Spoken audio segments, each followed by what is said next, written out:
Throughout American history, the relationship between civil matters and spiritual matters has been hotly debated. The debate has reached new fervor in recent times, with the ban of Bible reading in public schools, removal of the Ten Commandments from an Alabama courthouse, and the removal of nativity scenes from public squares. Not long ago, many sought to remove the phrase "under God" from the Pledge of Allegiance.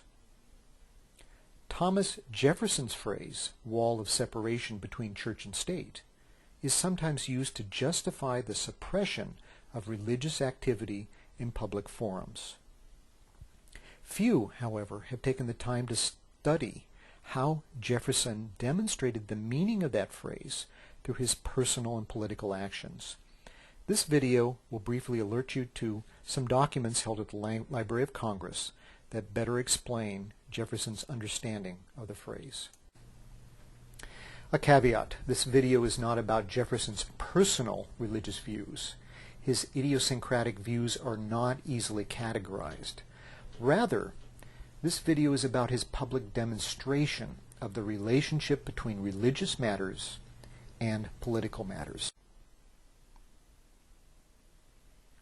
The letter that contains the phrase "a wall of separation between church and state" is contained in Thomas Jefferson's letter to Danbury, Connecticut, the Baptist Association, written on January 1st, 1802. Here is the letter, copy contained in the Library of Congress, and I'll read a very small portion of it starting at the second paragraph. "Believing with you that religion is a matter which lies solely between man and his God, that he owes account to none other for his faith or his worship, that the legitimate powers of government reach actions only and not opinions, I contemplate with sovereign reverence that act of the whole American people, which declared that their legislature should make no law respecting an establishment of religion, or prohibiting the free exercise thereof, thus building a wall of separation between church and state." So let's examine how Jefferson lived out that life of separation between church and state. The church services held in Washington were regularly attended by Thomas Jefferson. These were held in the House of Representatives. In addition, we can read in this quote here from the Library of Congress website, worship services in the House, a practice that continued until after the Civil War, were acceptable to Jefferson because they were non-discriminatory and voluntary. Preachers of every Protestant denomination appeared. Catholic priests began officiating in 1826. As early as January 1806, a female evangelist, Dorothy Ripley, delivered a camp meeting-style exhortation in the House to Jefferson, Vice President Aaron Burr, and a crowded audience. Throughout his administration, Jefferson permitted church services in executive branch buildings. The gospel was also preached in Supreme Court chambers. And here's some of the buildings that Jefferson encouraged religious services in. You had the executive branch as well as the Treasury building. Also, on 3 separate occasions, Jefferson signed acts setting aside government lands for religious groups to promote Christianity.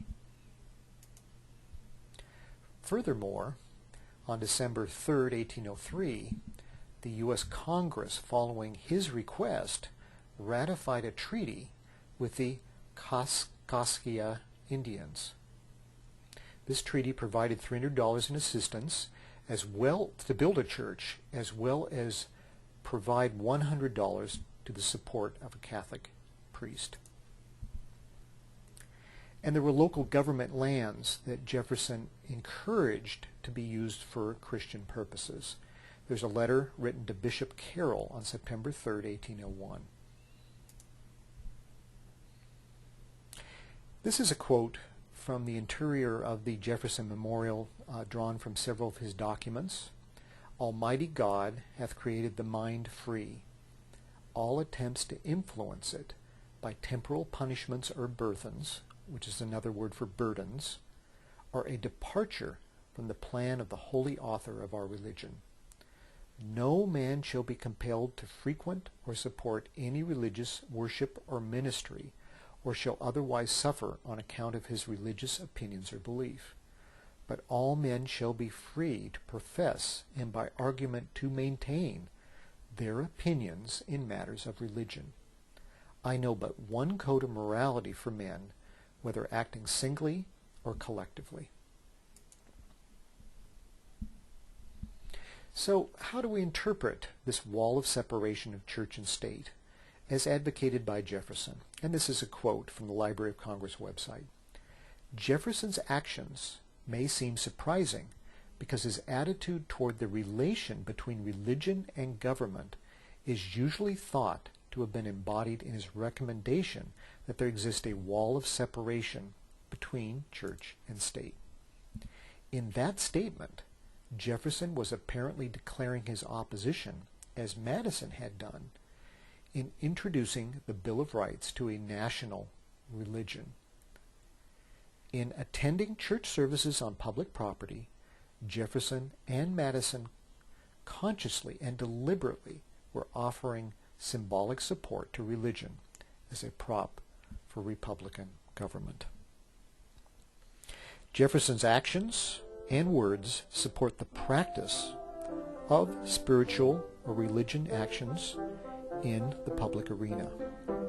For Jefferson, the wall of separation was clearly porous. This wall was not absolute.